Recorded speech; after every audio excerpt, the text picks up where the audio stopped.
இந்த மந்த்தன் வந்து ஊருக்கு கிளம்பணும். கிட்ட டேட் வந்தனால ஒவ்வொரு ஐட்டமும் பார்த்து பார்த்து பேக் பண்ண வேண்டிய டைமுமே கிட்ட வந்தாச்சு. இது எல்லாத்துக்கும் முன்னாடி சூடாக ஒரு இஞ்சி தட்டி போட்ட டீயை குடிச்சிடலான்னு சொல்லி அதான் ரெடி பண்ணி குடிச்சிட்டு இன்றைக்கி வந்து சத்து மாவு ரெடி பண்ணி வச்சிடலான்னு சொல்லி அதான் எடுத்து வச்சுட்டு இருந்தாங்க. இது வந்து அவ்வளோ டேஸ்ட்டாக நல்ல வாசமாக இருக்கும். ஒரு 45 பொருள் சேர்த்து அம்மா செய்வாங்க. நல்லா இருக்கும். நம்ம காலையில் சாப்பிடாட்டி கூட பரவாயில்ல, இது ஒரு கிளாஸ் குடிச்சா போதும், அவ்வளோ ஃபுல்ஃபில்லாக இருக்கும். இதோட மெஷர்மெண்ட் வேணும்னா சொல்லுங்கள், நான் கமெண்ட்டில் ஷேர் பண்ணுறேன் எவ்வளோ கிராம்ஸ் என்னன்னு சொல்லிட்டு.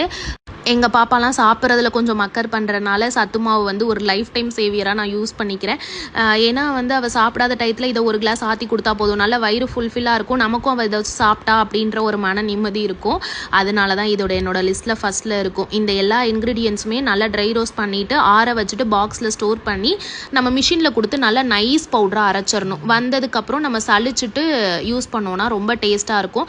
ஒரு ஆளுக்கு ஒரு ஸ்பூன் சத்து மாவில் ஒரு டம்ளர் தண்ணி ஊற்றி நல்லா சூடு பண்ணிவிட்டு குடித்தாலே போதும், அவ்வளோ டேஸ்ட்டாக இருக்கும்.